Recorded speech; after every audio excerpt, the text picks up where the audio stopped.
আমরা বাবা ও মা আমরা মানুষ না পশু গো? মানুষ। তা মানুষ পশু থেকে উত্তম না অধম?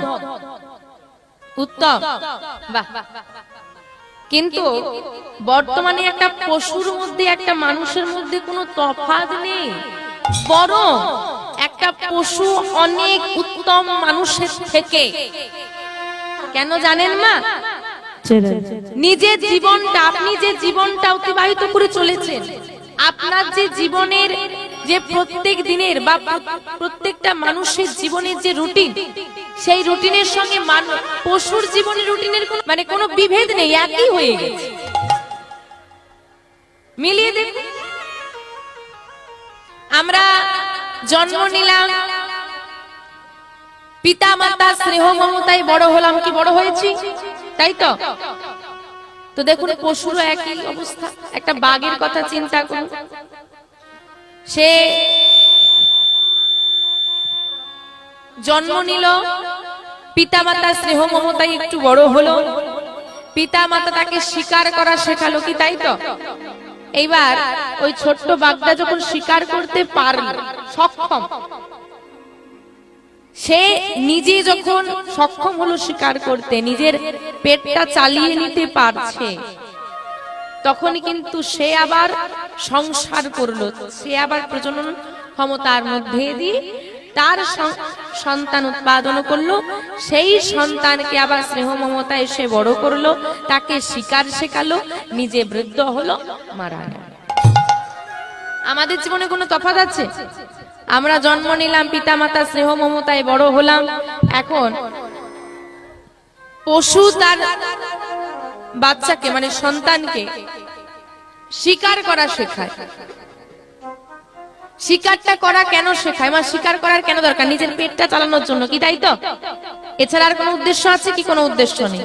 আমরা বাবা একটু বড় হই, আমাদের পরিবার থেকে আমাদেরকে গুরুগৃহে পাঠানো হয়। আগে গুরু ছিল, এখন স্কুল কলেজ শিক্ষা গ্রহণ করাচ্ছে। শিক্ষা গ্রহণের উদ্দেশ্য কি? শিক্ষিত হওয়া। এটা আগে ছিল, এখন আর নেই।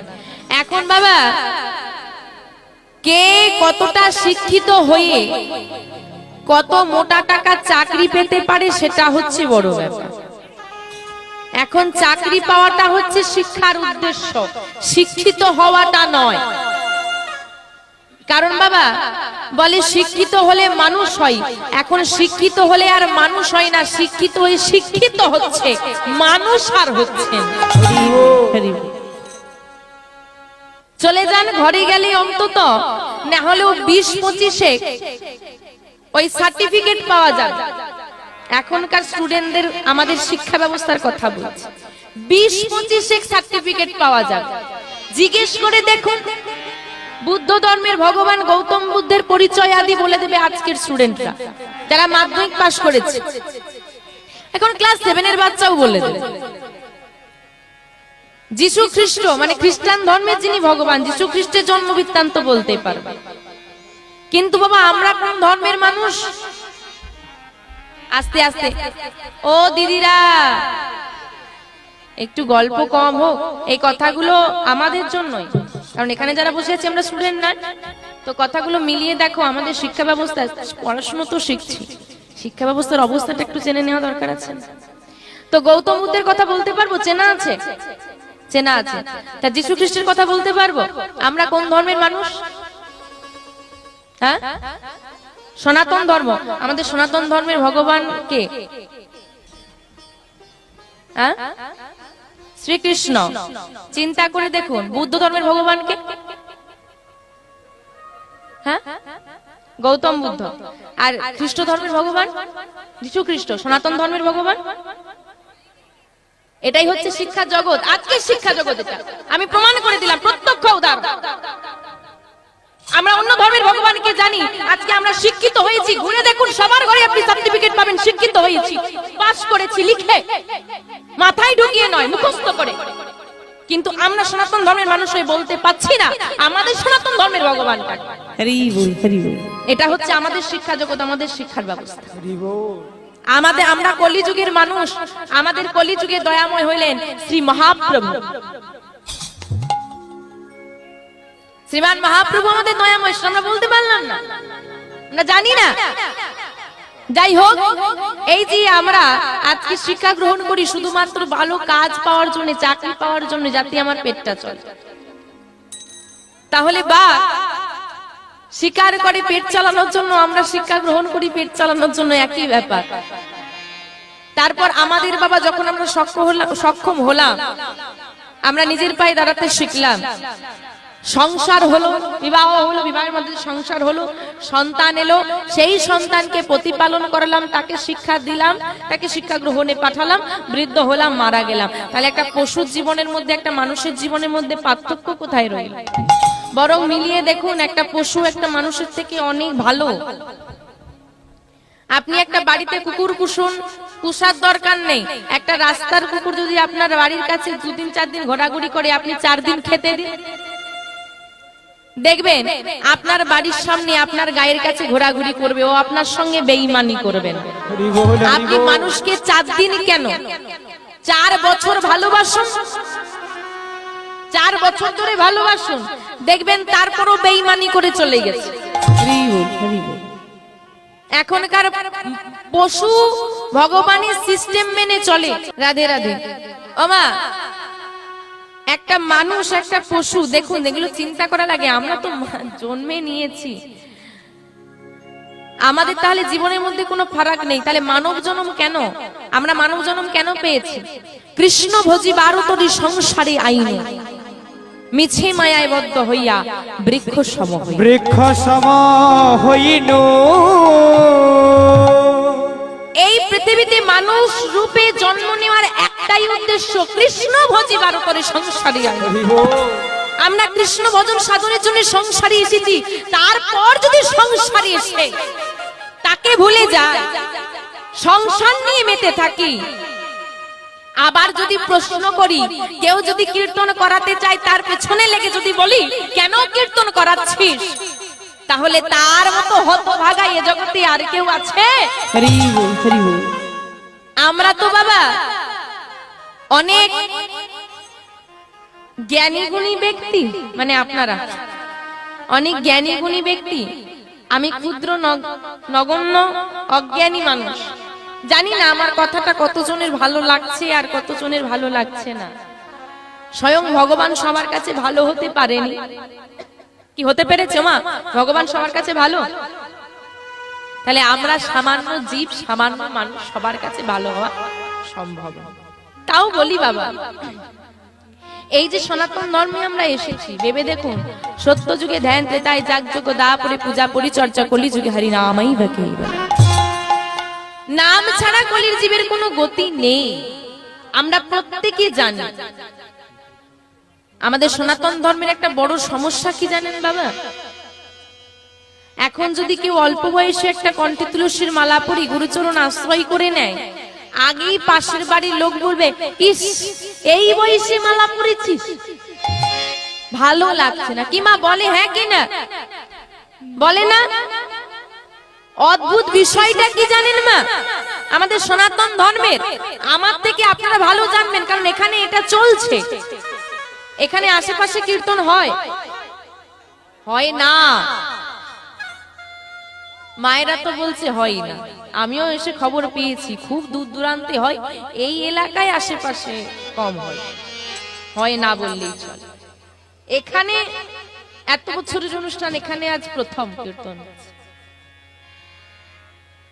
এবং আমার বলছেন, আমাকে বলছে, মানুষ আশা বড় দুষ্কর, একটু ভালো করে বলো। মাগো, এই যে কলিযুগে আপনারা নাম শুনতে এসেছেন, সবার তো ভালো লাগে না, তাই আসেন।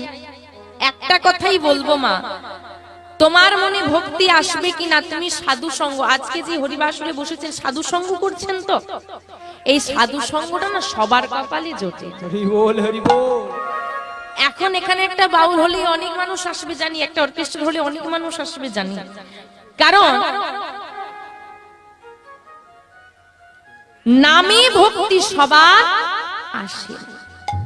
শাস্ত্রে বললেন, পূর্ব জন্মের থাকে যদি কোনো সুকৃতের সঞ্চয়, ইহ জন্মে হয় তবে সাধু গুরু বৈষ্ণব উপচয়। সাধু গুরু বৈষ্ণব উপচয়।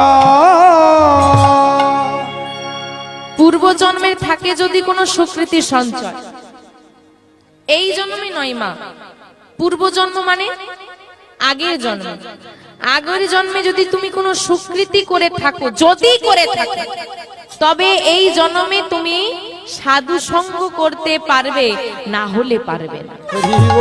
তার মানে এই যে হরিবাসরে মা আপনারা বসেছেন, বুঝতেই পারছেন যে পূর্ব জন্মের আপনি সুকৃতি করেছিলেন, তাই আজ এখানে বসতে পেরেছেন, না হলে কিন্তু বসতে পারতেন না। তাহলে যাদের নামের প্রতি আকর্ষণ এলো না, যাদের নাম করতে ভালো লাগলো না, তাদের কি বললেন? বললে ওগো, পূর্ব জন্মে থাকে যদি কোনো গুরুতর পাপ, ইহ জন্মে হবে না তার নামে রুচি। পূর্ব জন্মের যদি কোনো পাপ থেকে থাকে তোমার, এ জন্মে তোমার নামে রুচি হবে না, নামে রুচি হবে না মা।